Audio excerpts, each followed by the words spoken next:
and just review this. You guys can have it recording. So I'm just going to click the record button. So Human Race is another piece of this, which is really the online fundraising piece and the crowdfunding piece, where we've worked with Sonoma and Orlando and a few other different human race organizations over the years. We also just finished up a Giving Tuesday online fundraising campaign where we had different organizations, whether they're volunteer centers or, as you see here, the Beaches Habitat there in Jacksonville. Some of these other organizations like Family Violence raised $25,000 in about 3 days. They had a $15,000 donation, so that was pretty impressive. So just showing you kind of some of the tools that we have. Here's a volunteer center who they raised $225 and they had 4 people give. So they had a campaign on our crowdfunding platform. So this is the third piece of what we do. Again, it's the volunteer management, the CRM, and then also crowdfunding and peer-to-peer fundraising along with Human Race. So let's start off by looking at the CRM, and I'd love for you guys to kind of ask questions throughout this. So I don't think you need to stay muted if you want to interact with the demo, but every time you access the software, you're going to have a menu of options, basically some different modules that you can use in the tool. These modules will help you manage things like events, memberships, gift entry and fundraising, communicating with your donors and prospects and volunteers, and connecting this with the volunteer system. So I just want to kind of start off by giving you an overview. All of our products are cloud-based solutions, so they're all through the web. And when you log into the CRM, you're going to get a glimpse into the health of your database. How many organizational records do you have? How many contact records do you have? I don't have a whole lot of data in here simply because I wanted to show you a fresh, clean database and connect this with some of the other systems. So I created a new instance and just added some contacts. So as you kind of scroll down, you'll see some of the different reports that are visualized here. A lot of this doesn't have data, but who are our major gift donors, for instance? What are our top performing programs? How are we sourcing income? Is it by gifts or grants, checks or cash? You really have a full menu of options where you can turn on or turn off different dashboard charts. So this is good for a high-level overview for a CEO or board of directors if they have access into the CRM. Additionally, some people at your organization may need different levels of access.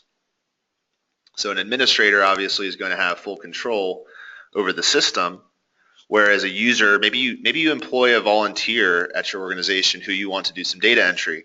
That person's going to have a different role, and you can come in here and actually add different user application roles. So I'm just showing you kind of where you would go to do that, and you can turn on or turn off certain functionality for each of those users. So I can add a new role. I can call this volunteer role and give it whatever description I want, and you can see some of the things that can be turned on or turned off. So I don't want them accessing the financials piece in the system, or I don't want them communicating with volunteers. I can allow or deny access to every single part of the system essentially. So you have the ability to create different user roles for people who are at different levels of your organization. You don't want the president maybe doing some things that are in the weeds. So that's just kind of a quick overview of the setup. You also have, if you go back to this list of modules, well, you also have 5 different things at the top of your screen here. So this is a search where you can search the database for people that are 65 and over that have volunteered less than 5 hours, or people who are 30 and under who have some sort of data applied to their record. You can add things to the database here. So if I want to add an individual or add a gift to the database, I can do that. I can also see who I've looked at over the past 10 records. So I'm going to use Bonnie as our example today. I found a nice picture of you online, Bonnie.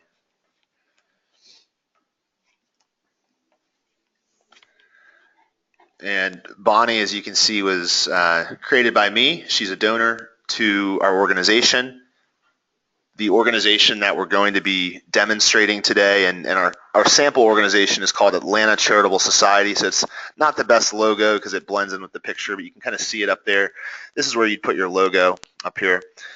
Bonnie is one of our donors, and this is her donor record. Now, if Bonnie was also a volunteer on the Fundly Connect software, you would see that she was a volunteer as well. If she was a member, you'd see she's a member. If she was a vendor, or if she was some sort of other contact type, you'd see that there. Now, her giving summary here is, it gives you the ability to sort this by source. So how are you making gifts? And let's look at first, largest, and latest gifts. Well, she's never given by direct mail. She's always given online. So this is a really good way to kind of just get an overview of the donor.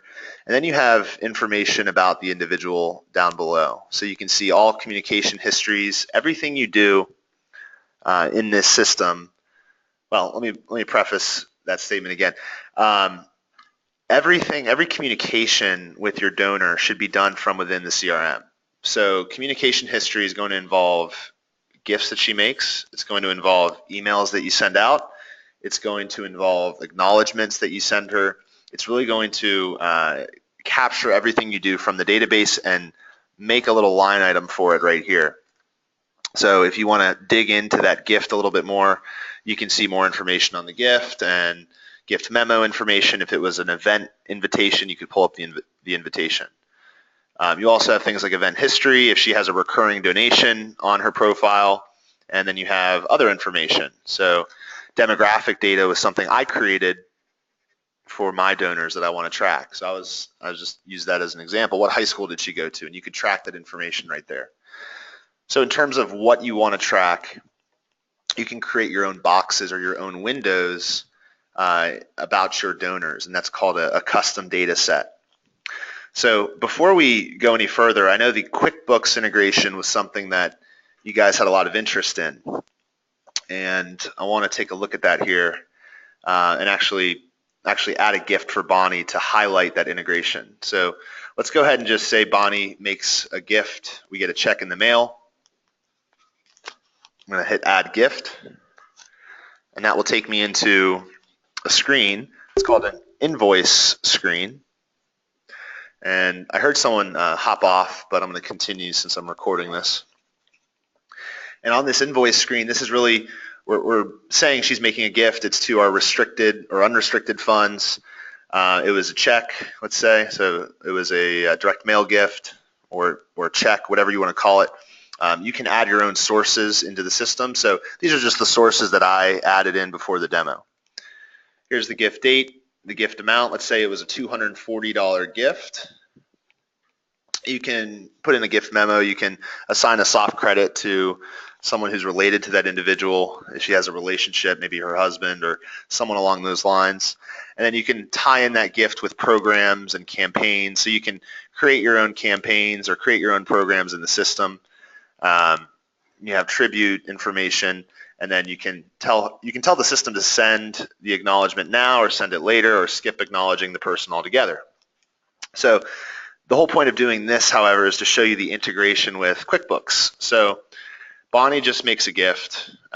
We said it was a $240 gift over here, and we're owed $240. So we haven't yet received payment on that gift. So if I said that she received payment, I would click that button. Now, how does this talk to QuickBooks? Well, there's an integration, and I've also opened up my QuickBooks here. And this takes about 6 or 7 minutes for it to sync up. Every 6 or 7 minutes, QuickBooks will look at Nonprofit Easy and the Fundly CRM system and try to pull in sales information, which is essentially just transactions that you're making. So we've modeled the CRM system, the donor development system, really after QuickBooks on the financial side.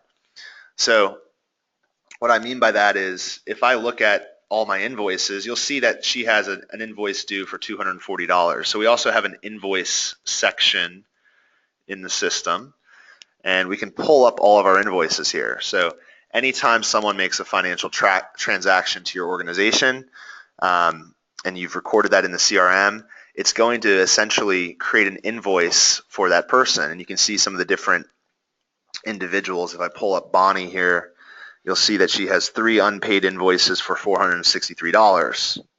So we haven't received payment on these gifts. All we would have to do is click receive payment. And what will happen is you'll have open invoices that correlate to the invoices that have not been received in the CRM. So in QuickBooks, you'll notice that I have Bonnie Barnes, $100. It's an open invoice. Bonnie Barnes, $123 open invoice, and then a $100 invoice. So when looking at the CRM, those match up to the invoices in here. Okay, now if I receive payment and say, hey, she paid us that money, it was a check, and she paid us this date, we can say, her check number in the reference or whatever you want. You don't have to put a reference number there if you don't want to. But you can basically check off her outstanding transactions and receive payment for those. So that's $463. We're saying she has now paid us, and that moves the unpaid invoice to a paid invoice. Now what will happen every 6 minutes is our open invoice number will go down and our paid invoice number will go up in the QuickBooks system. So you don't have to do that double data entry.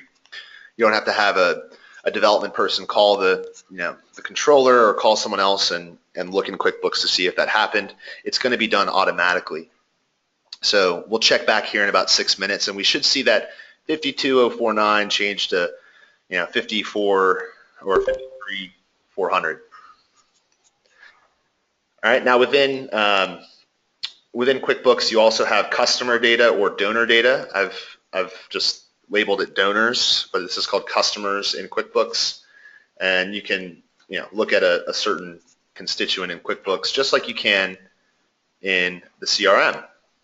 Okay, so here's some different invoices. Again, you can drill down further. This is really financial information that someone on your accounting side would be looking at. So you can see the unrestricted funds is where this is going, and it's a $100 gift.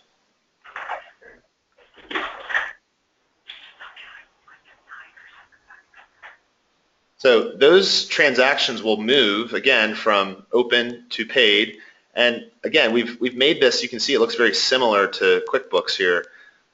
We modeled it after QuickBooks because we knew we would be integrating this system with QuickBooks Online. One thing just to point out is this is only compatible with QuickBooks Online. It's not compatible with QuickBooks on-premise. They've made it pretty easy to change to the online version if you don't have that yet. And we'll come back to the QuickBooks integration in just a few minutes, but that'll take us into the financial side of the CRM. So this is again for the volunteer management staff and the donor development staff. They can come in and select financials. And what this will do is show you a history of all of the funds and all of the revenue coming into your organization. So we can look at it from this month, this week, this year, and you can do it by really anything. I want to look at all gifts between $50 and $100, or all payment mode, we could say check or cash, or all fund source, let's say gifts.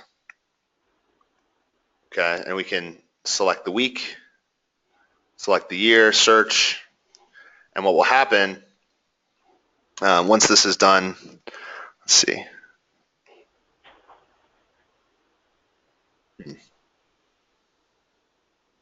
Here's the statement for the year for gifts and grants. This is really just showing you all the transactions that have come in, so you can reconcile very easily with your financial system. So this is also where you connect with QuickBooks. You can see that I'm connected with QuickBooks in the upper right. You can sort all of this by really any way you'd like. So anytime you have an event or have some revenue coming in from grants or events or memberships, all of that information should be tracked here. You can very easily query the database and find that transaction. Let's go back to Bonnie's record for a second. So every volunteer will have a record in the CRM. Every volunteer will also have a record in your volunteer management system, Fundly Connect. So what you would see here under contact type, if Bonnie was indeed a volunteer, is that you'd have a little hand icon that indicates she's a volunteer. Now, I mentioned that there's different boxes you can track on people. So I guess I'm going to ask you guys this question. What are some of the things that you would want to track on donors as well as other records in your database? Can you hear us at all? Yeah. Okay, go ahead. This is Tracy. Hi. What if we have a company that matches their employees' contributions and they cut us a check each month? Do you have a way to track the employee and the company and their matching donation? Yeah, so there's no matching gifts module in this system. What we can do is track relationships. So I'll go back to Bonnie's record real quickly, and we can split gifts. So for instance, let's go into Bonnie and say that she has a relationship with a company. I can come in here and add relationships in her record and say, okay, well, she works for Hands-On Jacksonville. This is important because if I left Hands-On Jax, you still have my donation attached to me. And what it's saying is, hey, you need to create a record. Hands-On Jacksonville is not a record in our system. So I would create an organizational record for Hands-On. And I'd say it's just, system input. I could fill out all the information here, save and close the record. And now I have a record in the database for Hands-On Jacksonville. And Hands-On Jacksonville is I would have a relationship here called employer. So again, you have to configure some of this stuff. These are just out-of-the-box relationships. But if you wanted to track employer, you just create an employer field in the back of the system. So I'll just use board member for now. Part of the same household, yes or no. If I say yes, then what it's going to say is, whose profile should I use for communicating? Should I use Bonnie? So if it's Bonnie and her husband, whose record should I use for communicating? In this case, I'll say no, it's not part of the same household. Let's actually do one thing. Let's come into configurations and come into relationship settings. So I'll just show you the back end of the system. You have configurations, and this is really where you go to configure everything. So I have relationship types, and I'll just come in here and add employer.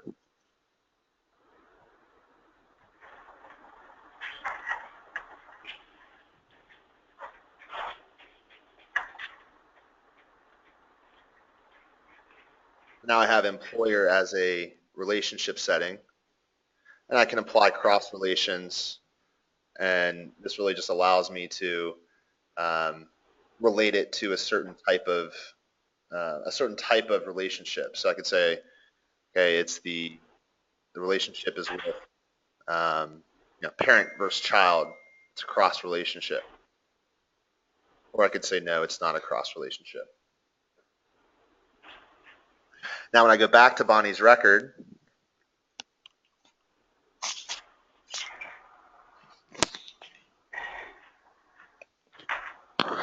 and I go back to that relationship data, I'll have that there. All right, so that's just a little bit of functionality from the back end, but that's really the configurations is where you'll go to configure all this stuff. Now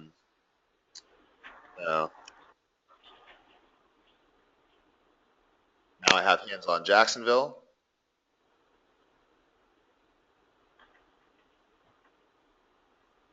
And you can see I can associate the relatives, or I can associate her relatives to Hands-On Jacksonville, or do neither. Now when I go to add a gift,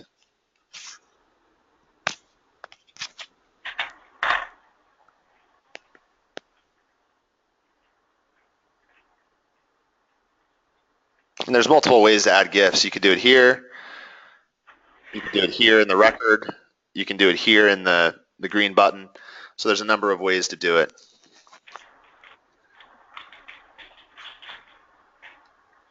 So I can soft credit. I can soft credit an employer, but there's no way to go out and search for companies that have matching gifts in here or anything like that. But hopefully that helps. You can split gifts between different sources. So I could say it's a direct, some of it was direct mail. Some of it was, major gifts fundraising.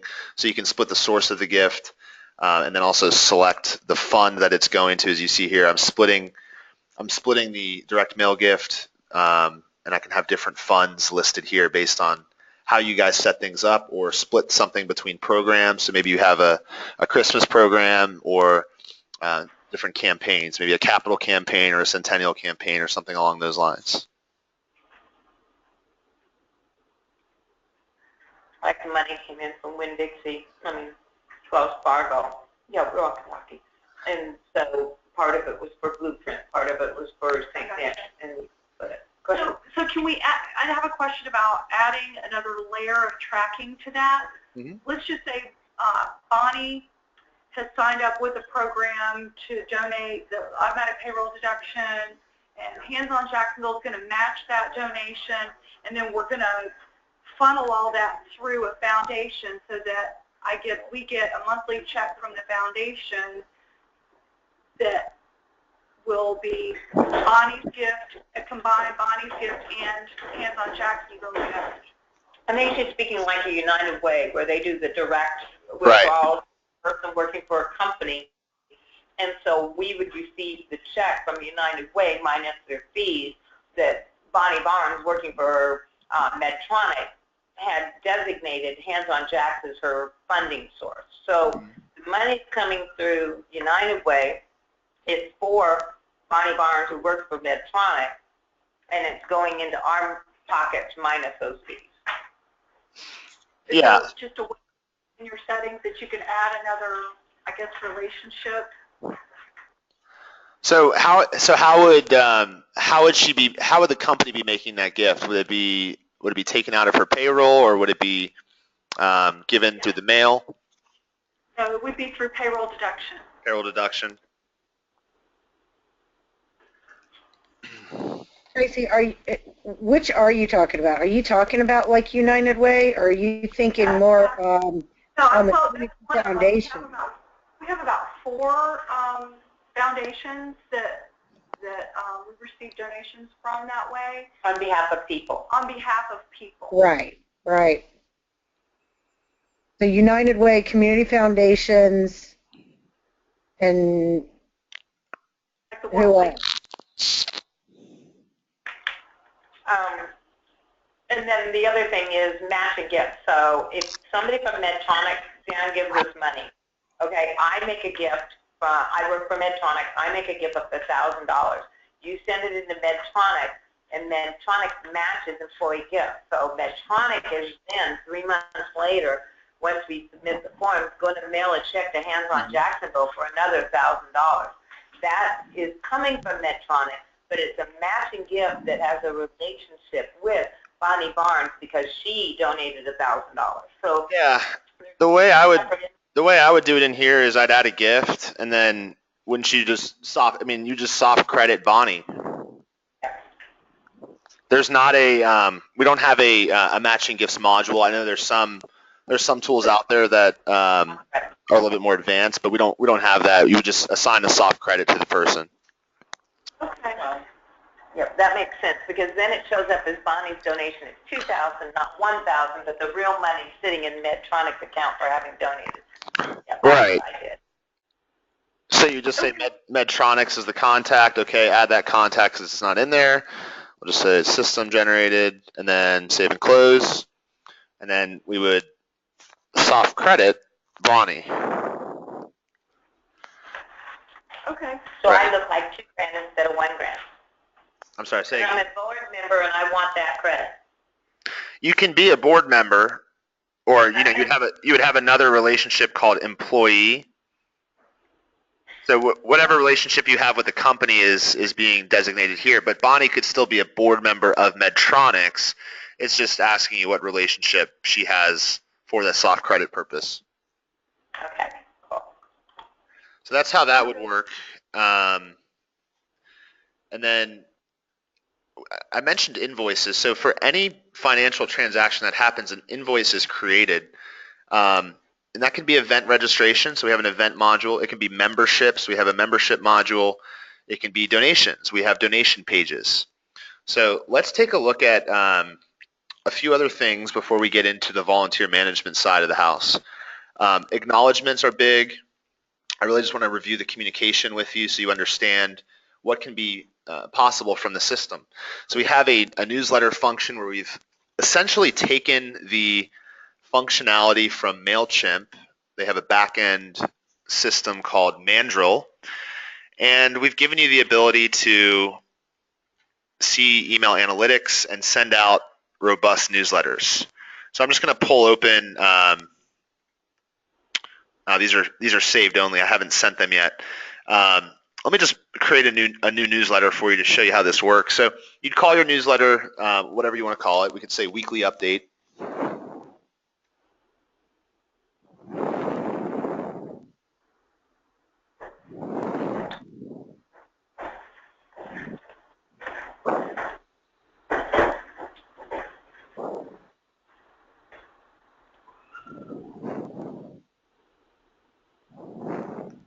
You can associate newsletters to campaigns. So I can say it's part of the general funds campaign, and then I can create categories for my newsletter. So I'll just say agency. So these are all things in the system that you are setting up prior to sending the newsletter. Obviously, you're going to have your own list of campaigns, whereas Beach's Habitat is going to have their own list of campaigns. And then you create a new template for that campaign. So we've basically taken different types of templates and added them into the system, into the CRM, so that you can directly send nice email communications from the system to your agencies or your volunteers or your donors. Now, this is drag and drop. So it's just like MailChimp or Constant Contact, some of the other ones you've seen, where you basically take whatever button you want and add it in, select your text, call it, volunteer management will never be the same. Get the idea. And you can change all this text. You can add, emoticons and stuff. Change the styles, so the font, padding options. So that's a really nice feature, I think, where you can get rid a lot of times of your current communication and use it from within the system so that you're tracking information on your constituents. If I send this newsletter out to a number of prospects or a number of records, there's going to be a communication record that's stored in that person's record. In Bonnie Barnes's record, you'll see that she was sent this communication. So this is the strategy of having everything in one place. This is integrated products, something that I think is a huge deal for a lot of folks, a lot of nonprofits that are looking to become more centralized and have everything in one, as opposed to having disparate systems and departments calling other departments saying, hey, did we send that, or did you send this out? You can look right in the system. You select your template. Here's our template. Looks great. We can send attachments along with that newsletter, along with that email. So if there's something else that I need my agencies or my volunteers or my donors to see, I can add that. And then we hit proceed. So it's a wizard-driven system. Then you select your recipients. Hey, I want to send this to everyone in Florida. Let's just say Georgia, since I don't have a ton of records in the database. So you could get more advanced than this and say, everyone in Florida that has given a gift of greater than $10. And then you could say anyone in Georgia or Florida who's given a gift of greater than $10, who's a woman, who's over 50, who's volunteered more than 10 hours. So you can get very granular with these searches and then hit save and proceed. So what we're doing is we're selecting who we want to receive the newsletter. So I don't have any recipients that meet those filters. Let's see if we have any in Florida. Once you have, I'm striking out here because I don't have a ton of records, but once you have your recipients, you hit proceed and then send out or schedule the email to go out to those lists of recipients. And what you'll have in the system is email analytics that show you who's opened the email, how many people have clicked on the email, and more and more. So that's a nice piece of this. And again, I'm kind of reviewing this stuff quickly because we have a lot to cover. But you would have that right in the system. So you could see, hey, who opened that email? How many of our agencies opened our emails? We also have acknowledgments from the system. So generating your acknowledgments, again, is part of the communication module. And from here, you just select how many people are owed acknowledgments. So I have basically 2 people who are owed acknowledgments. And I can generate acknowledgments from the system, both email as well as direct mail. So I can select how these people, how these people should be sent their acknowledgement and then proceed throughout the system. Now, in this case, I have 1 or more recipients without an email preference. So if I look back at Bonnie's record, I need to go in and change how she wants to be communicated to. I don't think I set that up. But the nice thing about this tool is that you can do a lot of changes on the fly. So I just need to edit her contact and change her communication preferences to, she wants to receive email, she wants to receive direct mail.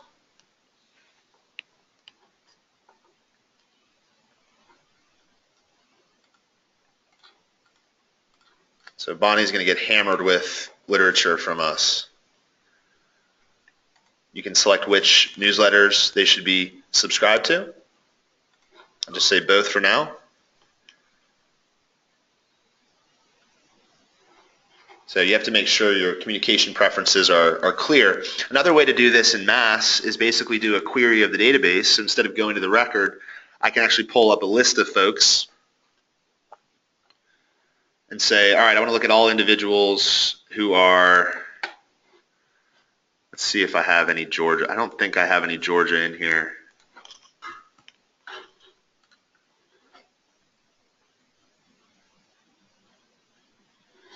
I do have 2. So I can actually select everyone who fits my search and take action on those people. So I can change their communications in Mass. I can select communication preferences, apply, and say yes, right? So instead of doing it one by one,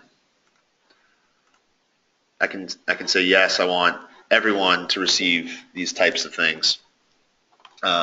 You can also export at any time from the system. So I'll just export this to CSV to show you what that looks like. It's a really nice export, I think. It just kind of lays out everything for you. You can see birth date, address, city, state, employee information, what their communication preferences are. You really have a whole laundry list of how many times they've donated, their first gift date, their first gift amount, their average gift, their last gift amount. So getting data out of here, I mean, even their Olympic average gift amount, which is like year 4 minus year 1, or the last year versus the first year averaged out. So you have information that's helpful, how many times they've attended events, how many volunteer hours they've had.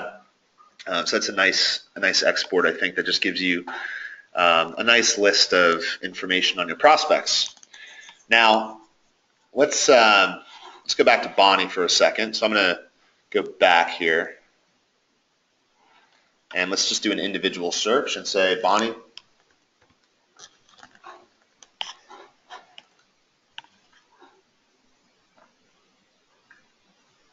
So there's multiple ways of searching the database is all I was getting at. Additionally, we do have some organizations that use MailChimp. We do have an integration with MailChimp if that's something you guys are using, and if you don't want to use our templates in the system, you can use and integrate this with MailChimp. So going back to acknowledgements, Bonnie is owed an acknowledgement.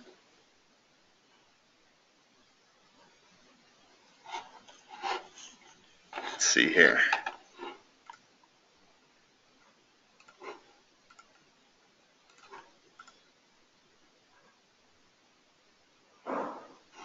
Let's see.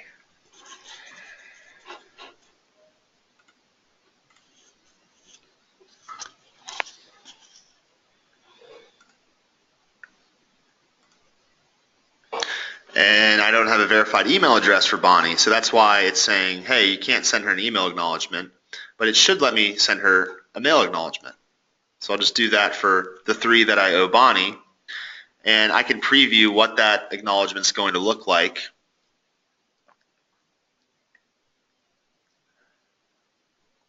So this is just loading the acknowledgement letter, and you set these acknowledgement letters up prior to doing this. So you'd put your logo here, you change this out, you'd say, dear contact first name, thank you for your gift of gift amount, field, and then you'd have, you have your field set here. So here's her one acknowledgement for the cumulative gifts, or you can decide to set it up to send acknowledgements for each gift.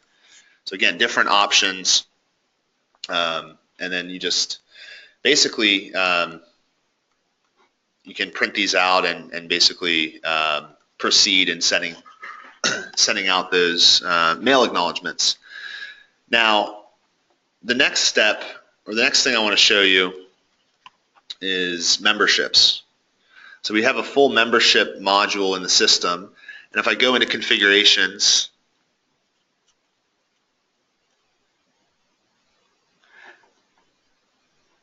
and I look at the membership section, I just want to show you this for a second. We have membership levels that you can configure. So if you guys are wanting to sign up members, you can have different member types, and you can see all the different settings for memberships here. So this is a basic membership for agencies, I'm calling it. It's an organization type of membership. I have different renewal conditions. So it's a 12-month membership, and we have a full description on what the renewal conditions are. So NA means it's a year membership, the bottom here. So I just have NA because it's a 12-month membership is what I'm calling it. You can have beginning of the quarter, beginning of the month memberships. There's all kinds of options you can select here, and I'm going to set this at NA. And then I have other options that say, hey, we'll go ahead and renew on the original renewal date. We'll give you a grace period of 14 days if you renew after your time is up. You have some additional information here related to chart of accounts, which relate to QuickBooks and just tracking where funds are going to. I haven't set up a ton of those, and account classes. You also have programs and campaigns, so you can say this is part of our membership drive program. You have the membership price and different options about how you want this to display. So there's a whole variety of things that you can set up, so people can gift memberships. Who should the benefits go to? You also have benefits you can add to memberships. So we have training seminars, for instance. And what is a training seminar? Well, you can add new benefits, and I'll show you. So we'll call this education benefit. So if people ever come into your facility for education, you can give it a fair market value. Say it's a $100 type of class. You can put an image in.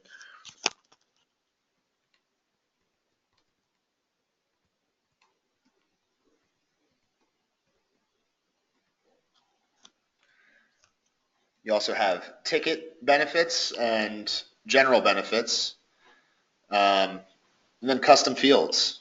So t-shirt size, mug size, you can add whatever fields you want and say, here's what you're getting, now select your field. So what this culminates to is basically a public page. So you're setting up your memberships, and you also have renewal reminders and actions. So 14 days before the renewal date, the person's going to get an email. 7 days before the renewal date, the person's going to get an email. On the renewal date, they'll get an email. Basically, and here's the form. So when someone wants to sign up to become a member, here's what they have to fill out. So this is all posted on a public page. We have pages in the system. So we have membership pages, donation pages, and event pages.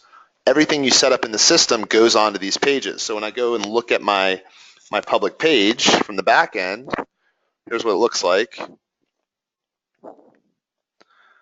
I have membership here as one of the options.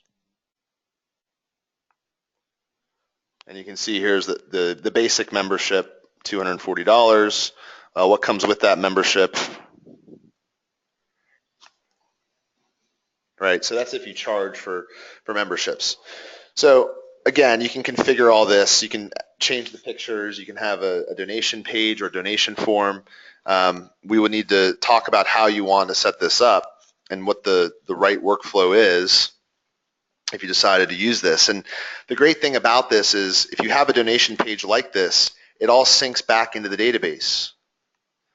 If someone makes a gift of $25, it's going to create a record for that person in the CRM. If someone makes a gift of $50, it's going to create a record for that person. If they're already a record, it's going to add that gift to their record. So if Bonnie comes onto your public page and makes a gift, you're going to see that in the database reflected. So we have all these different pages that you can configure the look and feel of, and you can see membership pages, event pages, and fundraising pages. So again, I know I'm going quick here, but I want to get to the Fundly Connect volunteer management because you guys are, in fact, doing volunteer management. But this is really the repositories. The CRM, think of as your place for all of your records and a place to track grants, a place to create reports, events, memberships. It's really an overview of giving and who's in your database.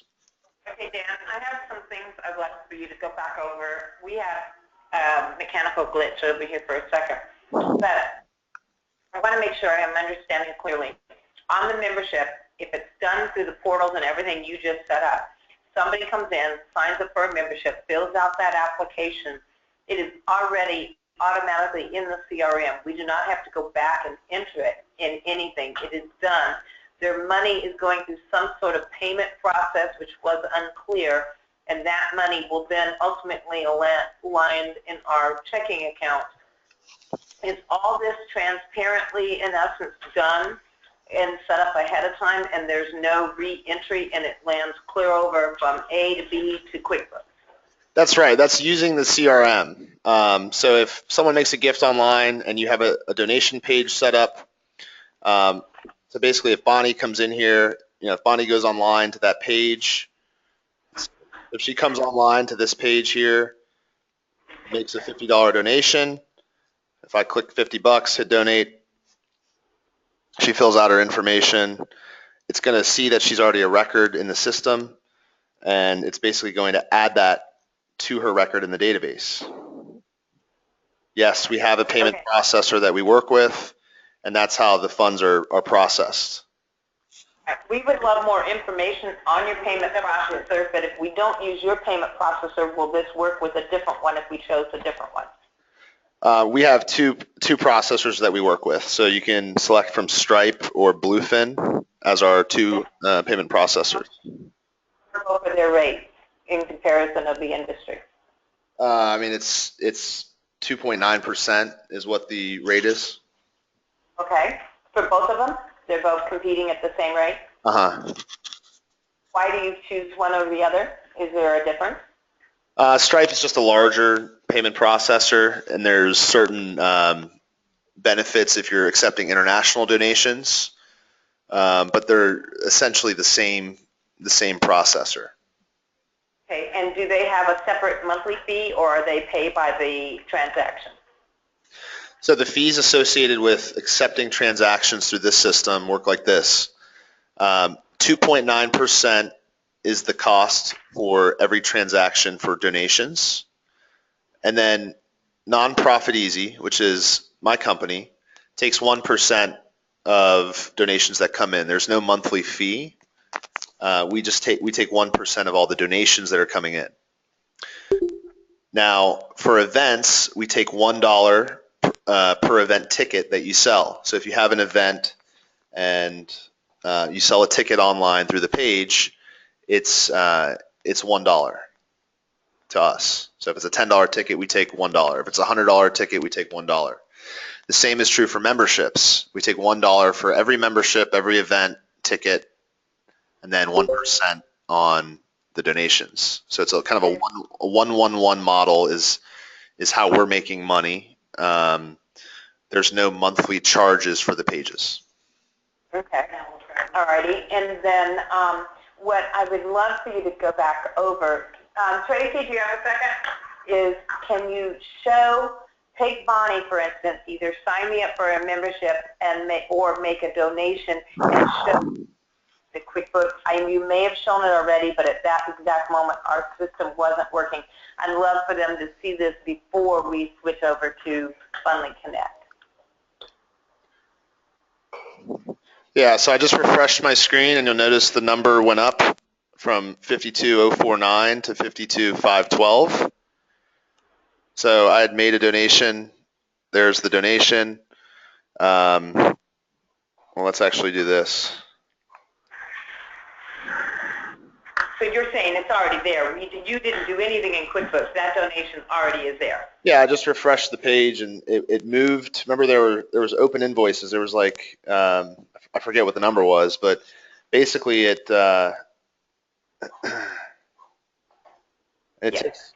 scrolls through every 5 minutes and it looks at the CRM and pulls those invoices. So we went through and we kind of already did that with the invoices earlier, or it took that. I just wanted to have a clear understanding. So just pretend to make another donation or another anything so they can see how it actually physically lands in the QuickBooks portion. It's going to take 5 minutes for that to work, so you have to come back to it. That's what I just did earlier in the session. I was showing you that there's open invoices. So I'll send you the recording. I mean, I'll make another gift real quick and then come back to QuickBooks and we'll see that happen. But you can go back in the recording and see that too. All right, that's wonderful. Thank you. And yeah, you're going to make sure we get a copy of the recording too. For sure. Okay. Yes, Tracy. So when you enter the donation, you do have the ability to, like in QuickBooks, you attach a class to it so that you can track whether it's membership, a certain program or a certain project, or if it's just management. You have a chart of accounts. Everything's there. It matches. So every chart of accounts that you create in the Fundly CRM, so if I come into my configurations,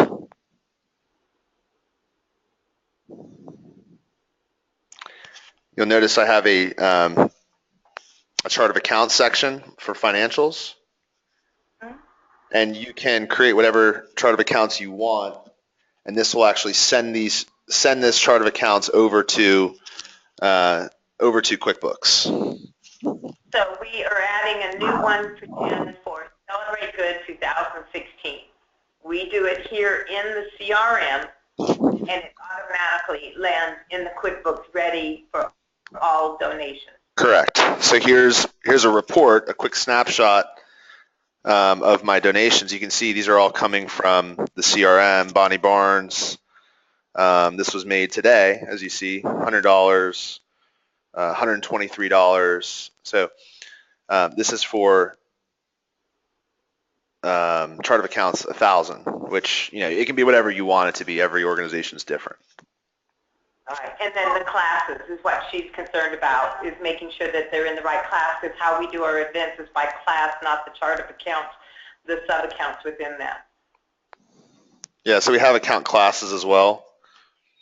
I don't know how you guys, and I'll be honest, I'm not proficient in accounting classes or chart of accounts setup, but you would have the ability to send all of your account classes and chart of accounts over to the QuickBooks system. The page that you just had up really showed exactly what she's talking about. You saw there was a subscription fee, which that could be membership. Under that, you could do Blueprint. Under that, you could do, so you can set those up. Yeah. just like you're doing in QuickBooks, except for you're doing it in the CRM. And what he's trying to show you is why he couldn't show it to you going over to QuickBooks is because it did it all on its own. He never typed it over in QuickBooks. When he put in my donation, he waited 5 minutes and it was over there. So you would literally just be setting it up in the Fundly versus in the QuickBooks. So these are And it automatically. these are sales by donor. You know, this is for Bonnie and for Boyd, and you know, Feeding America made a gift today of $25,000. I put in earlier today. So I just did this by donor. So in your reports, you can, you know, you're never going to have to reconcile or have, you know, if you do have to reconcile, it's going to be a lot easier to just kind of come in here and, you know, I've also changed the in my settings. I've changed customers to donors. They allow you to, you know, they allow you to change what that word is. So in most organizations, it's customers.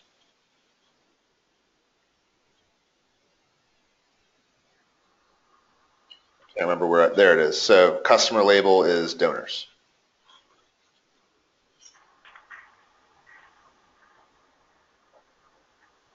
You guys can try this out. I mean, you can basically you can sign up for QuickBooks Online for a 30-day trial. You can also sign up for Nonprofit Easy and Fundly CRM and sync those two up, and you can play around with this all you want. Dan, Tracy's got another question. Tracy's our major accountant person, so go ahead. So we would basically use Fundly for the front end entering of all of our donations, right? And we can use the chart of accounts to make sure it gets into the appropriate category or program or whatever. Mm-hmm. Are expenses handled in any way through Fundly, or? We have expenses in the CRM. So for instance, if you have an event, right? Let me just pull up events. You can track expenses against your events. However, this does not flow to QuickBooks, to my knowledge. So if I have this happy hour in Member Drive and I click on Edit and I go into the event and I look at the event dashboard,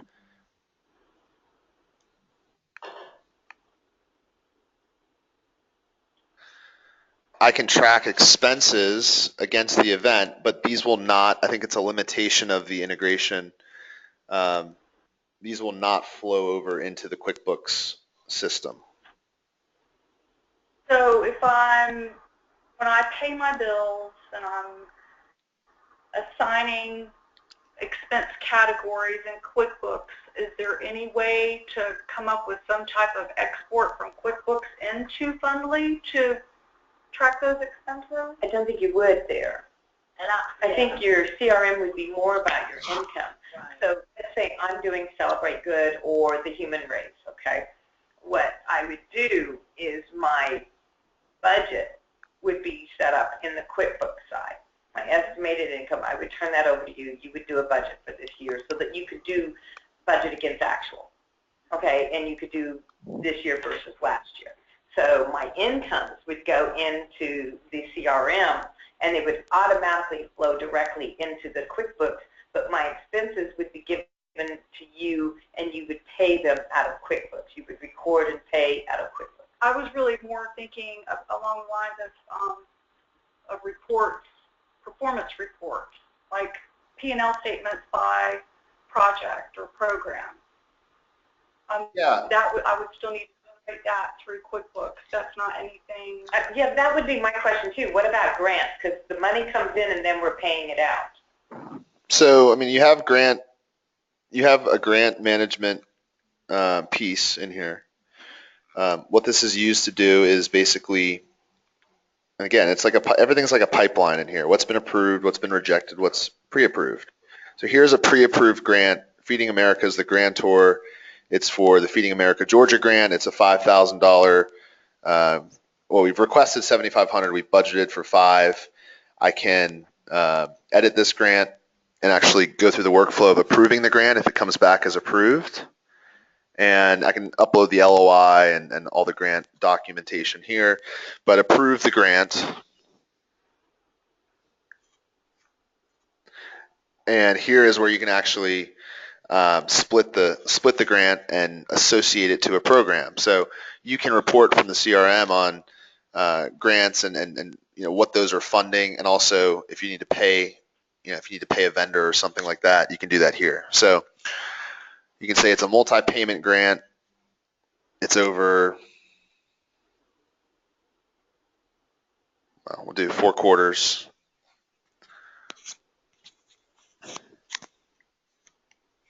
You can then generate the schedule for the grant. So it starts today, 12/3, then there's 3/3, 6/3, 9/3, etc. We can say the first 5,000 or the first 2,500 comes in today. It's a wire transfer. Give it a receipt number. And you would have a list of programs here, and you'd say, 1,000 is going to this program. I don't have any programs set up in my system, but you'd have your list of programs here that it's going to.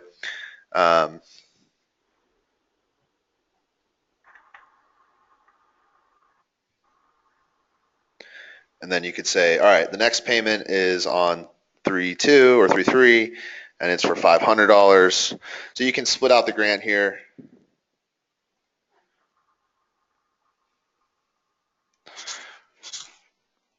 Right, and then you have, again, programs. So you go through this process, and then you also have interaction and task management. So you can add tasks for grants. So for instance, hey, I need to follow up.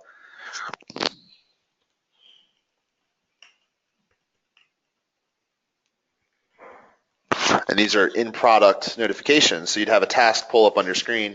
The user's Dan, the due date is, let's say I need to call her tomorrow on Friday at 10 a.m. Who's the person I need to call? It's Judy. Again, it's a smart system, so you'd say individual.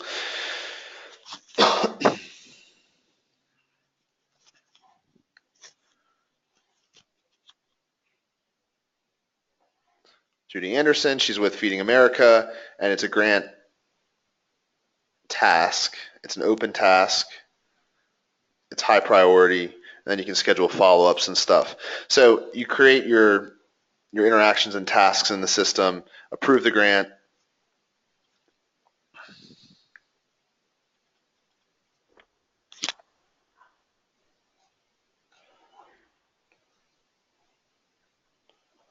And what that will do, will change the workflow from pre-approval to approved. So how do you report on that? Well, we have a reporting system in the software. Whoops. And you'd have to go through all this and basically save it. I didn't do that just because I don't have any programs or anything. But you have reports. You have default reports in the system, and you can report on a number of things. So grant reports is one of those things, and you could say, or an event expense report is one of those things. So I can come into grants and look at a grant program allocation report. So we're seeing, what programs are receiving certain funding. There's a number of kind of predefined reports that are in my system. So again, this is all stuff that we'll have to cover. I think if you guys want to get into the nitty gritty, we'll have to really get what it is you're looking to see and come in here. But there's a number of baked in reports that you can look at that I think are important to kind of play around with. You can also create your own reports in the system. So we have enhanced reports as well. Question. Okay, so in a grant management where you've got those expenditures and you've actually entered them there, you're saying that they would probably have to be re-entered in the QuickBooks side, or can you do an export to an Excel and or import, or is there some sort of way to reduce redundancy? So from the system, if you're creating a report, you can certainly export that report to Excel.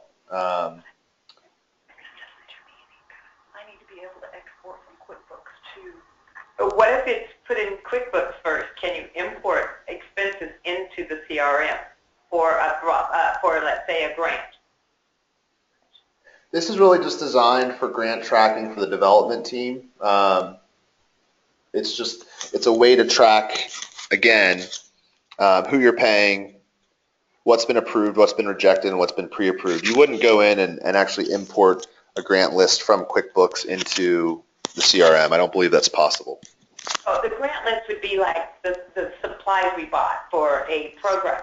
So we had to buy 5,000 in books. We had to buy 3,000 in toys. We had to buy 8,000 in health items, okay? And so that has to be tracked in the report that you give back to the granting organization. But it's really an expense that we paid out of QuickBooks.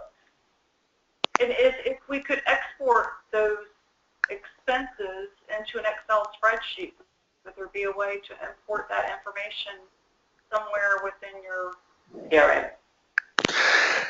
The one thing I guess you could do is create a custom data set. So I would come into configurations. I think this may be what you're looking for. I'm not 100% sure, but come into your custom data sets section of the configuration. And we have something called grant additional information. So in custom data sets, this is really where you can create whatever fields you want in the system. So I have grant additional information. I can edit this data set, and I can create whatever fields I want. So I could have an expense field.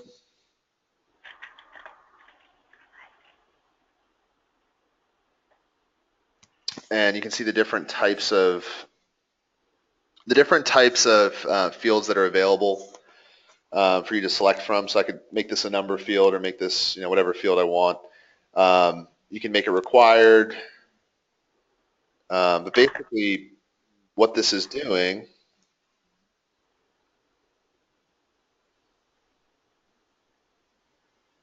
I'm just adding in a few different ones so you kind of get the gist.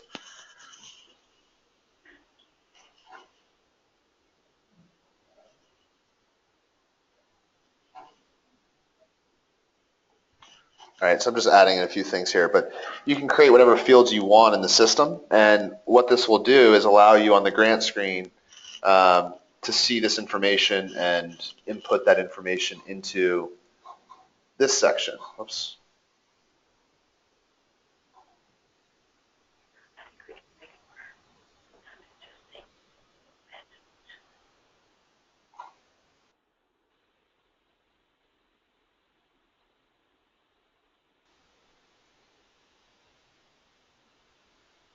So I have grant additional information. Now this isn't obviously ideal, but I think what we would probably want to do is talk with our data team to see what the best approach would be. If there would be like an import you could do. We have an import utility, but I don't know if there is the capability to import custom fields on the front end. I know it's something we can do on the back end.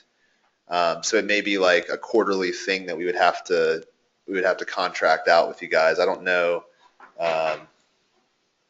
Sorry, I'm clicking around too much. I don't know if it would be something that you could do from the front end, I guess, at this point. Okay. All right. But we can export an entire section, such as the grant section, a grant reporting report. When you get it into a report format, anything can be exported into CSV or? That's right. Okay. All right. So like in my reports, I have grant reports, and you can create your own reports. So if you need help creating a report, that's something our support team would happily help you do. So if I had a grant vendor allocation report, I don't have a whole lot of data in this database. I can switch databases to show you, but you execute reports, and then you have the ability to export these to Excel. The tool that we use here is called Exago, E-X-A-G-O. So we'll wait for this to load. And you can see here's the fields that are basically being put into the report, and it executes the report. This is a predefined report, so we're probably not going to have any data here, but again, you can export these to Excel at any point.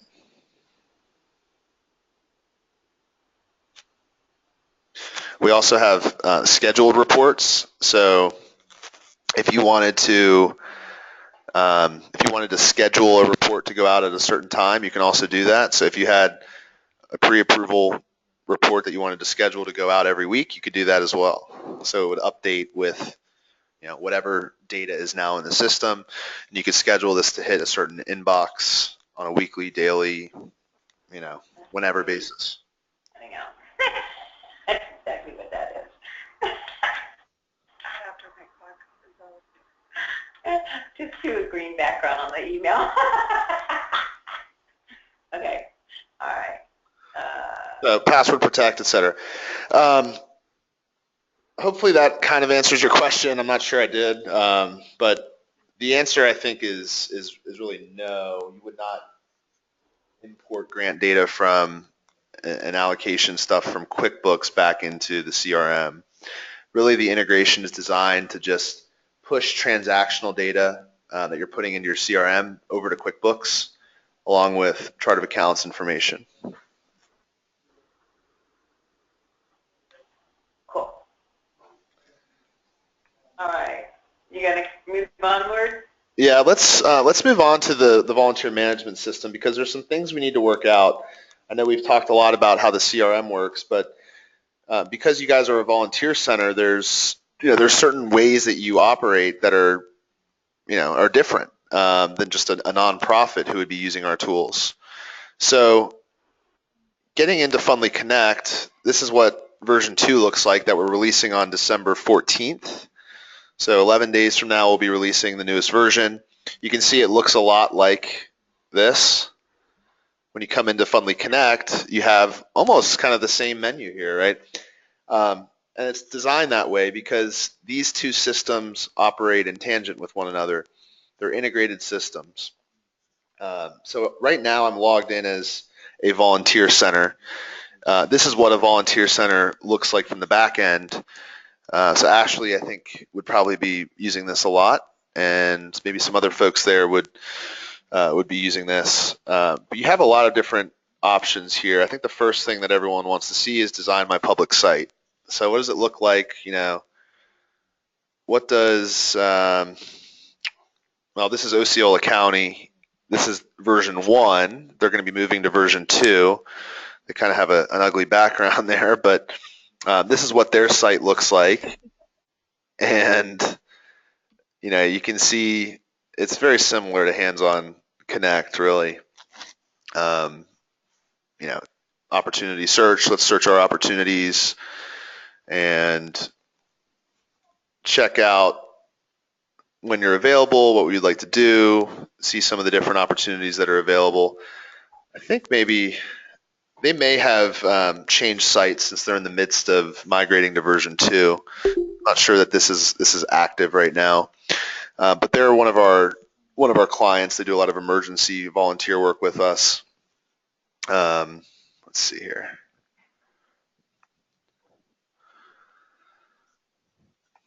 But this is kind of what version 2 is going to look like when you're trying to design your public site. So again, from the back end of the system, you have a CMS that will allow you to create a public site. And in this example, I'll just show you kind of how to edit the site.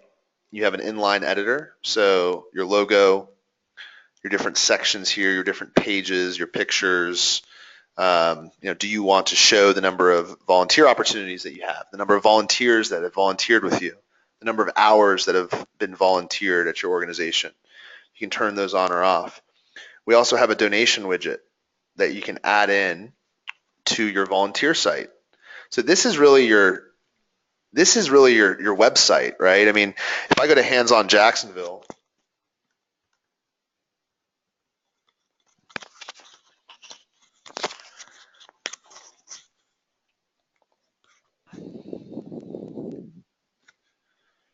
right? I mean, this is your website. So this is essentially this. Now, you'd add your logo, obviously, you'd add your pages, and you have the ability to kind of configure what this is going to look like. So again, your color shades, this is kind of consistent throughout all of the systems, what your background color is going to be. I believe they're adding an image capability so that if you wanted to have an image in the background, you can do that. And then the other thing they're working on is different templates in the system. So we have one template today, which we're looking at. Now, in a few months, I'm hoping we have 2 or 3 templates. So instead of just the plain old, this is what every hands-on customer looks like, I'm hoping we're going to have different templates so you can have, the capability to change what your site looks like. So this is a preview of what the site would look like. Everything is pretty much customizable from a text standpoint. So, this is about us. Again, this is our company, but this would be you guys. You can have whatever pages you want. You have a volunteer calendar.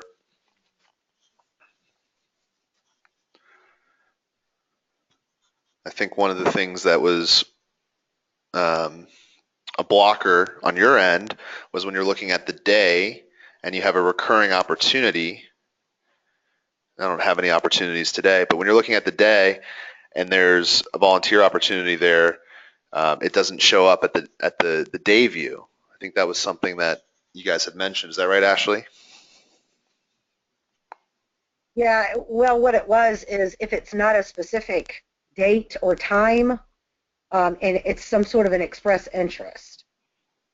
Right. So we do. Like you've got a help on December 1st. You've got help build stronger communities between 12 a.m. and pretty much 12 p.m. So it's any time in between there. Yep. Gotcha. And we show. So we do it a little bit differently. We show all the opportunities for that day, and let's just click on this. So we're still on the CMS. We'll get into the flow here in just a second. But that's kind of the general consensus for the site. Is it's simple, it's easy to edit, and we've introduced a lot of cool new things on the back end.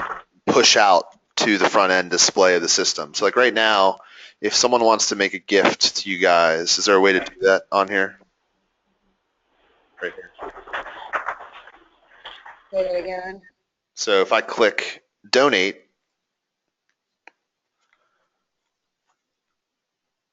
this takes me to this page here, right?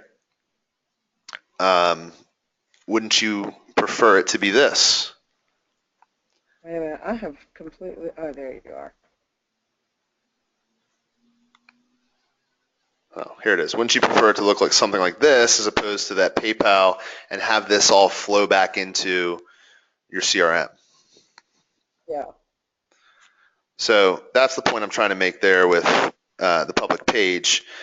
Now, let's get into the back end of the system. So when you log into the tool, there's a few different settings. So design my public site was obviously what you will use to create your website. Let's look at something new that we've added called the Opportunity Search Widget. This is something that we introduced for volunteer centers primarily, but also for agencies. And what this allows you to do is create opportunity search widgets, volunteer opportunity search widgets for your corporate partners, as well as for really anyone, any of your partner agencies you can create these for. So I've created a few in here for FedEx and for Coke, and if I go in there and look at this widget, what you'll see is that I've set it up so that basically I can send Coke a snippet of code. I can generate script that will allow them to post this little block, this little search window on an intranet site or on any website that they have, and their volunteers can then go to that site and apply for volunteer opportunities right from there. So if they see something they like, if it's based off the key pillars of their CSR program, for instance, I've checked off everything here, but if they're only interested in caring for animals, I can click that, and basically this will update with only opportunities related to caring for animals and show their employees volunteer opportunities that make sense for them.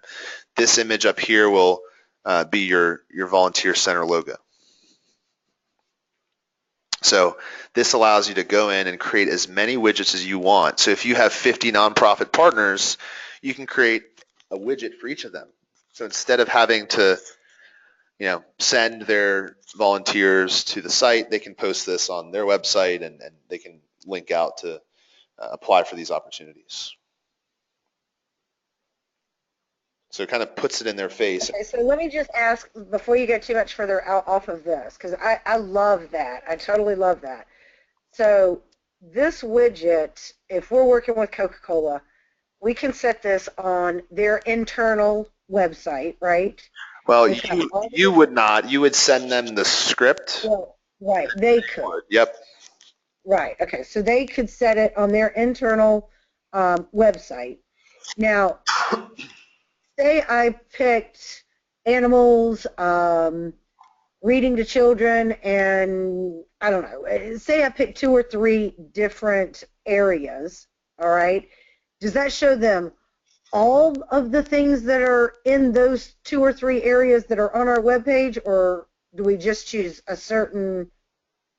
Well, you can set it up however you want. If you do caring for animals and caring for people, it's going to show all opportunities related to that. Now, if you do activity type, it's going to show all things related to, cleaning or counseling or whatever. If you say Right, organization, okay, I just want to volunteer with this organization or with this organization, it's just going to show. So if I do Covenant House, Georgia, and leave everything else blank, okay, what's gotcha. going to happen is these will change, and it'll just show the opportunities related to Covenant House. Okay, perfect. Okay, so right. The point of this, and this is really cool, I think, is you can create 100 of these if you wanted, and basically create them for all of your agencies too. So you can create one for, for Beaches Habitat and for Coke and for, some big company in Jacksonville, AIG, right? So. Right. Now, will the nonprofits be able to, or will they be able to create those themselves, or do we have to create all of that? You create them for the nonprofit unless the nonprofit is a premium subscriber. So if I log out for just a quick second and log in as a nonprofit. Right.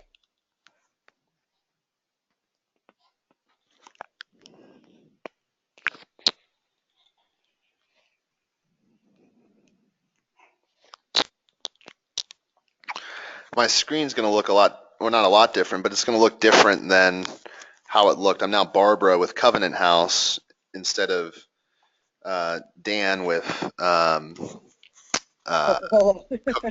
with the Volunteer Center. So actually, let's see. I believe opportunity search widget. So maybe we did give the ability for agencies to be able to do this. Yeah, I mean, I'm thinking that's the way that they set up their normal volunteer opportunities. Mm-hmm. Well, you still want them to post to your site. So this is just going to, if I'm an agency logged in here and I go to opportunity search widget, it's only going to pull from my list of opportunities as an agency. It's not going to pull from your opportunities. No. Okay, I gotcha. So I guess for some reason I thought we had taken that out for them, but perhaps we've put it back in. So I think they can do their own. Yeah, really. There's so much stuff going on. It's hard to keep up sometimes. But we, this is a new release. This is a brand new thing, and it's we think it's a vast improvement from the Fundly, or excuse me, the Hands-On Connect product. Right.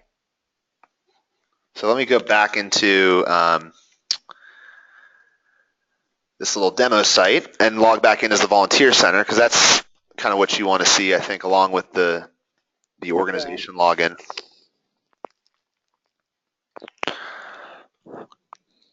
So the other thing that we did is we made it a lot easier for agencies to post opportunities and for volunteer centers to post opportunities on the site. So you have our opportunities as well as partner opportunities. So I'll start with our opportunities. This is basically the same workflow that a volunteer agency would use. We've added basic opportunity as well as advanced opportunity. And really it's a 3-step wizard. Again, that whole pipeline look and feel is back. If I hit basic opportunity, it's really 3 steps. Your basic info, your requirements, and you're published. You have the ability to post on behalf of a nonprofit as the volunteer center. So I can post on behalf of Covenant House and manage volunteers for them that way. I would hate to do that if I was a volunteer center, but you have that ability. Otherwise, I would hate to do that. what was that?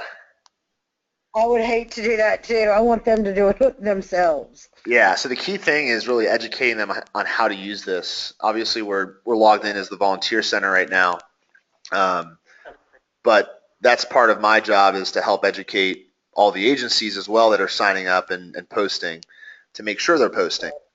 But we give you that opportunity. And that's what Janetta and I partner with too. I mean, Janetta and I hold orientations for the agencies, and Janetta's got a whole process where she literally does exactly what you're doing. She walks through each step and she gives them a book to take with them so that they've always got a reference.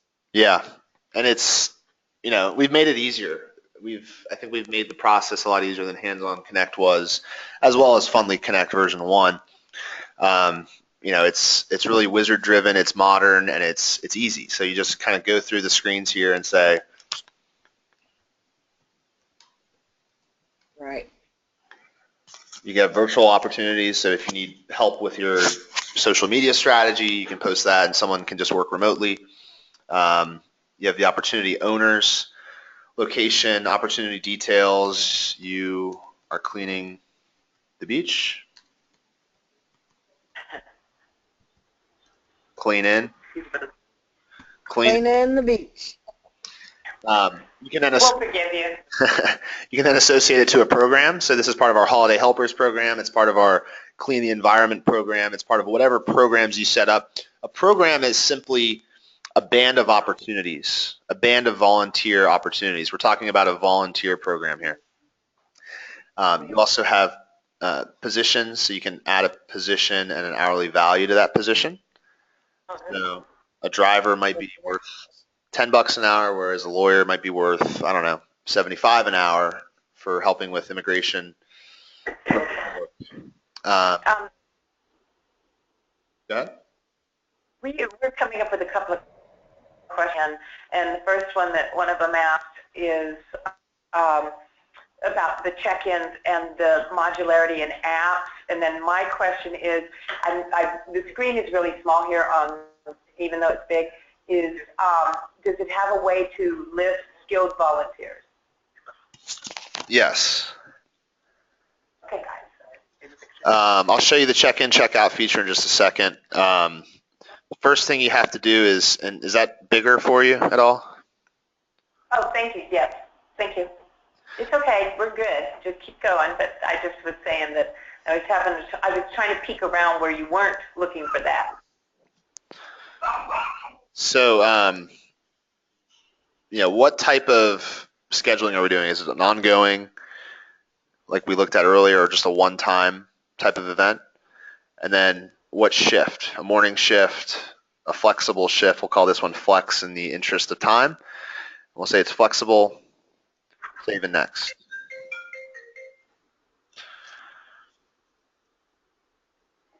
So the opportunity has been saved, and now you have requirements. So what are the keywords when people come onto your site to search for opportunities?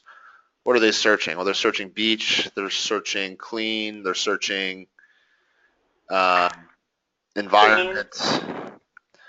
Okay, so those are the search topics, and then you have the cause. You have the interest areas. You can create your own interest areas, your own causes, and then the activity type. Well, what is it? Let's see. Saving the environment. Where is it? Maybe I don't have it. Let's say it is disaster services, just for the interest of time. And then you have your different options here. So volunteer can schedule for this opportunity. Do you want them to be able to create their own schedules? Do you want to display this on the public calendar? Yes. Do you want the volunteer to be able to log hours for the opportunity? Sometimes there might be an opportunity where you give the volunteer the ability to log their own hours because you trust that volunteer group, and you say, I don't want to do this, you guys do it, and you give them that ability. Is there an approval required when a volunteer signs up for the opportunity that you have to vet? Yes or no? I'm going to say no.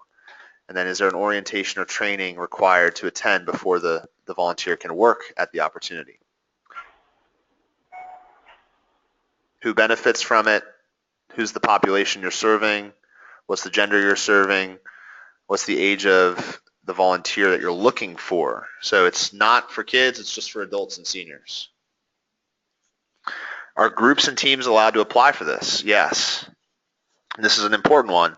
A lot of times you have corporate groups coming in that, you know, they might show up with 10 and they said they were showing up with 20, right? And they might also, you might not know the names of those people when they're coming to attend to the event. So are you requiring the names? Are you requiring the names of those people when they sign up for the opportunity, yes or no? I don't know if you guys have one way or the other, but I'm going to keep it off and say we don't require their names. And then what form are we using?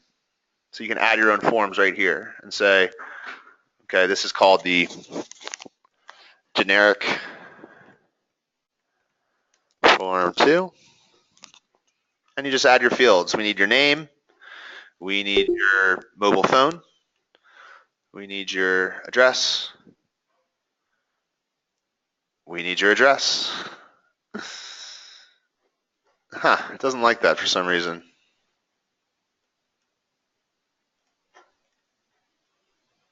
Looks like a bug. Gender? No, it doesn't like any of that stuff. It's weird. You can also add custom data sets. So if you had custom questions you wanted to ask, you could type those in and add them here. So this is just what the volunteer sees when they go to sign up. I'll have to report that little bug there. I'm not sure what that was. Then you also have auto checkout type. So this refers back to our check-in, check-out kiosk. When do you want to check the person out if they're doing an auto check-in? At the end of the shift? Do you want to do it after a set amount of times? After 6 hours, we're going to check them out, or at the volunteer schedule's end time. So at the end of the volunteer schedule, we'll just check everyone out. I like to use shift end generally, and then proceed.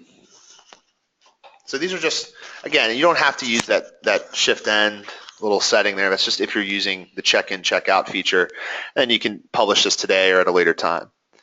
So again, we're the volunteer center, so we're posting an opportunity as the volunteer center to volunteer with hands-on. This is not posting as an agency. So we now have an opportunity called Cleaning the Beach, or whatever we called it.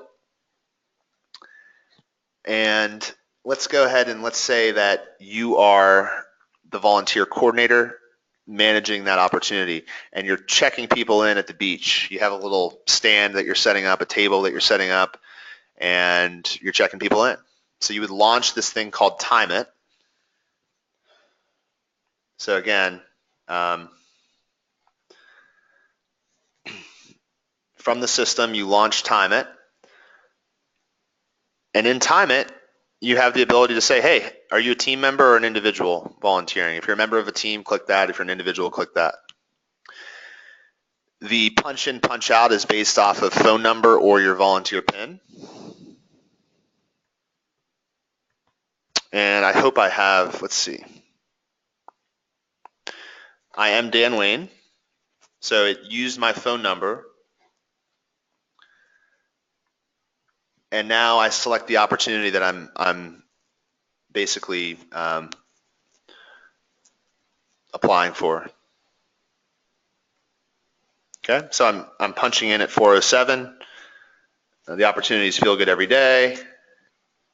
I punch in.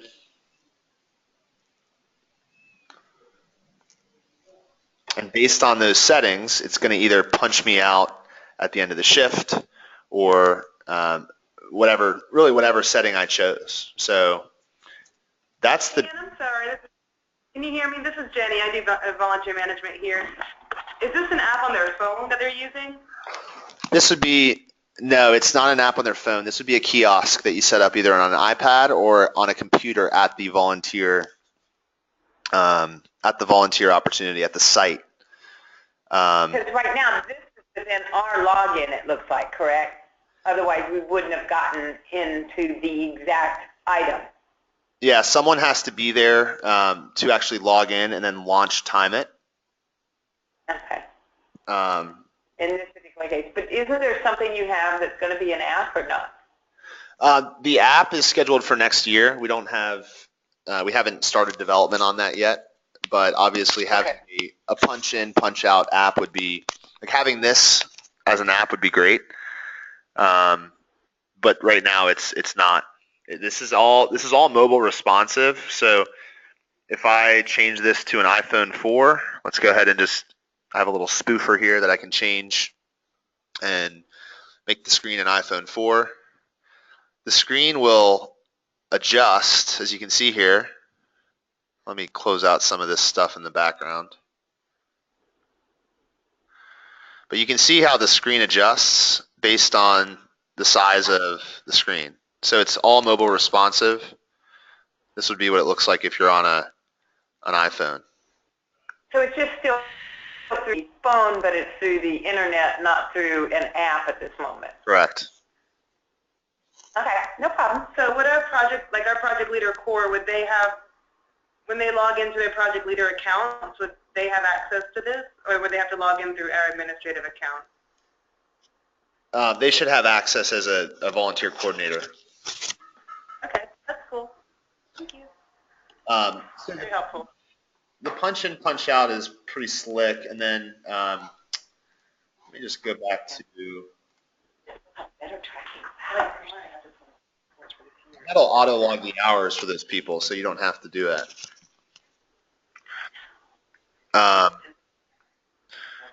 In terms of donation widget, now someone mentioned earlier, if you use another payment processor, oftentimes they have their own widgets. So like, if you used PayPal or if you used, I don't know, some other payment processor, Network for Good perhaps, they oftentimes will promote their own usage of widgets. Fundly CRM has its own widget as well, which I think I showed you. We have a donation widget in the CRM, and I hope this doesn't get confusing, but if you're using our CRM, you have the ability to create a donation widget. So you can say, all right, I want to select unrestricted use funds in the CRM. The source is online gifts. This is going to be what our widget looks like, our donation widget. And you can basically have your different amounts here. You can add custom amounts. So I have supporter, backer, donor, funder, prestige, wowza. Recurring, one-time, monthly, or both. And then a thank you. So are you going to send them to a URL once they've given, or just put a little message on the screen? So you create this in the CRM, you generate the script, you copy and paste the script into Fundly Connect. I know that's kind of a little bit abstract, but you basically just take what's in the CRM, you create your own donation widget in the CRM, or you create your own donation widget from some other system, and you have the ability in this system. Let's see what's going on here.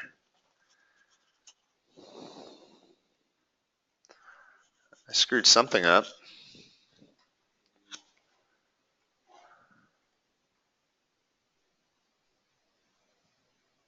There we go. To add a new widget and basically paste that script right here. And what will happen is when you go to view your site, you'll have a donation section that'll flow right into your CRM. So when someone goes and makes a gift, as I've done here, they fill out their information.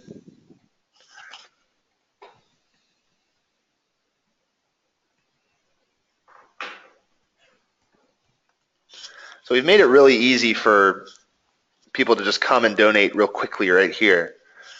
And again, this will flow into the CRM because that's where you're creating the widget is right here. Again, this is the CRM. We're back in the CRM, but we've given basically all of our clients the ability to use whatever widget they want and push it out to their volunteer website. We think that's a cool feature.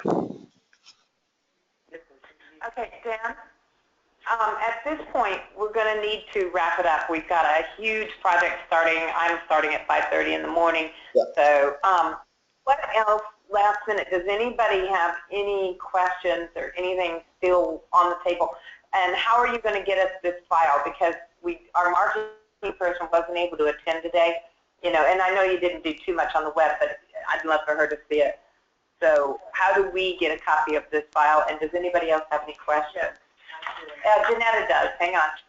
I just thought I'd cut us now so we had a few minutes to wrap up. Yeah. Okay.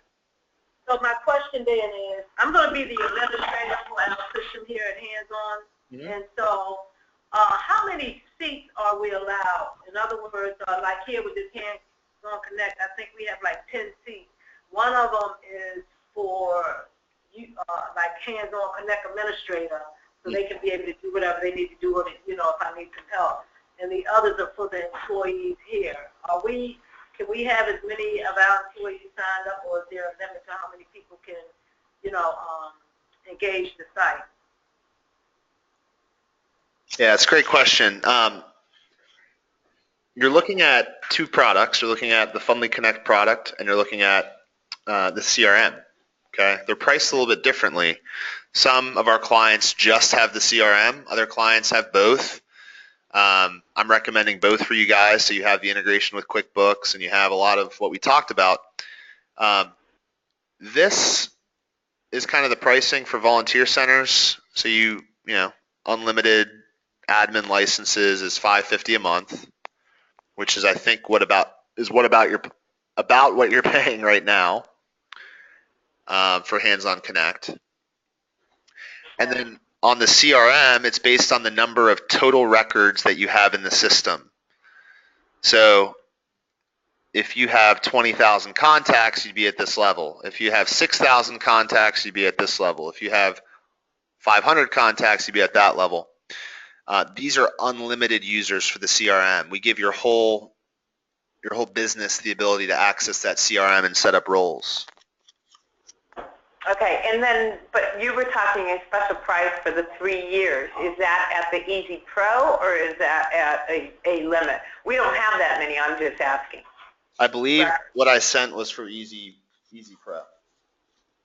Okay, so yeah, so that was $10,000 for the year if we did it before year end. So that's everything, which means you get rid of your constant contact, and that's everything, and unlimited users. Unlimited users for both systems, correct. Okay. And so if we was to go with you, Dan, how would the transition go? Right now, we have a lot going on in Hands On Connect. How would that transition go from what we have now to you? And what kind of training as well is one of Jenny's questions. What kind of training do we get? How does this work? Like, we know that you're willing to transfer our data as part of that connection over and help us get going. The data migration is going to be free from the Hands On Connect system over to the Fundly Connect system. The training in terms of hours that you'll need, we generally price that out at $100 per hour. So I would likely package in hours of training for you with one of our support specialists so that you would get trained up on all of this stuff and make sure you're configuring everything correctly. So that may add a little bit of cost to the system, but I think I can't remember exactly. I can pull up the proposal I sent. But I would estimate maybe $1,000 to $2,000 in training initially, just so that you have enough hours, and you can always get more hours if you just purchase a few hours up front, but I would say at least 5 hours to 6 hours of training on the CRM and at least 3 to 4 hours of training on the volunteer management system. And is that via phone or in person? It depends on what you want. If you want it in person, we can come on site. We require you to pay travel costs. Okay. How are you doing with the site in St. Johns County? When are you setting them up? She went ahead and made the purchase in terms of when she'll go live. I think she's live now on the CRM, and I believe she is scheduled to be live on Fundly Connect on the 14th. Okay, all right. Okay, another question. What does the support look like, the technical support? Sure. So support is a monthly give me 1 second here, okay? It's monthly charge if you want to call in, but it's free if you use the online help and online services, correct? Correct. Email and chat is free. My time is free for you guys since you were nice enough to come up here and have dinner with me. Let's see. Give me 1 second. Is that a weekly or daily call in? Right now, I can go in, go online daily at a certain time, daily, and, get feedback and help and things like that. Is that something how you all going to design your own support, technical support? Yeah, so we have an open line. Basically the same concept that Hands On Connect has. We have that capability for 1 hour each day. But if you want, true support on the CRM and phone support on both, there's a cost. But I don't think we do it now, so I think we'd go with something similar to what we currently have. We're just trying to, yeah, we're going to have less issues just because of the difference in the software. So, I think I would say on the CRM, it'd be important to have phone support, but you can turn that off. You can do it month to month. So, that would be something that I'd maybe do for the first 3 months, and then take a look back and say, do we still need this or not? And you can either turn it off or continue. You understand? Mm-hmm. Or you could make up your mind once you've got it, and if you found that you were having a bunch of issues, you could add it. Yeah, you can turn it on at any time. So in the system, we've made it so you can come in, and I think let's see here. In the CRM, you can open up your account right here. So you come into your username, click account, and I believe you can turn it on right from here if you need it. So you can just say my account and select what you want to turn on. You can update your credit card in here, add on phone support, activate. So you can see $50 a month, turn it on, etc. And so, for membership, people who are partner agencies, will we still be able to provide them the support they may need from us, or do they come directly to you? Right now, the way Connect is set up, if a partner agency has some challenges, the nice thing. Sorry to interrupt. The nice thing about our support is we accept calls from the agencies as well, even though they're not paying us. The ultimate goal in our mind is to get, and this is where we differ from Hands On Connect. We're a little bit more of a technology provider than they are. We offer a premium agency subscription, and that's for organizations that are larger. I would say 95% of your organizations probably aren't going to use premium subscription, but for those 5% who need it, there's certain things the premium subscription does that the basic agency subscription doesn't do. So if you're one of those, 5 organizations or 10 organizations that are posting to your site that maybe have a little bit of a larger program, they can purchase a premium subscription from us, and we're not going to hammer them with, hey, come buy our paid version, but we have webinars and stuff for those that are interested in that. And then So that's something they have to pay for themselves. if they want the premium subscription, they pay for it. However, the last thing I'll mention is we have a business partner program, and some volunteer centers have an interest in participating in that because, number one, it puts an added revenue stream into your pocket if an agency signs up for that premium subscription that's already connected in with you. And number two, it gives the agency more capability if they're a larger organization to manage their volunteers and have a solid volunteer management program. So it's a paid subscription, but if you have interest, and this is what Volunteer Center of South Jersey is doing, they're trying to actually sign up their free subscriptions to the premium account so that they're seeing a share of that revenue that comes in. And I can send you some information on that if it's of interest. He mentioned that to us about that. So every other nonprofit can get more services if they want it. They don't have it. But it doesn't compete with us. It doesn't compete with us. It's additional. Yeah, it doesn't compete. It's not at all. It's just as we get more skilled, as we get more advanced, they have access to Like the Vault School. Yeah. It's So- really good. So you have this free version that anyone can connect in with, but then we also have a nonprofit paid version, as you see here, that's a little bit cheaper than the volunteer center side of the house because they're not managing other organizations' volunteer opportunities. They're just managing their own opportunities, and they're still posting to your site. It's just they have a little bit more capability here. So if you were to, if one of your clients was to sign up for $120 a month and you were a business partner of us and you referred them, we would give you 15% of that $120 a month. Okay. Or you could pass that discount on to the agency. So we have different relationships with all kinds of consultants and volunteer centers where they just want to give their agency 15% off the product, or they want to take a revenue share of the subscription costs. Okay. I'll as a next step, what I'll do is I'll put together kind of all the costs that I foresee and a slideshow of all the different things we talked about today.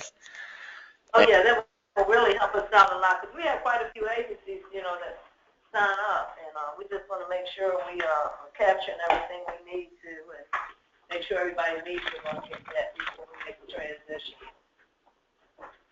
I hear you.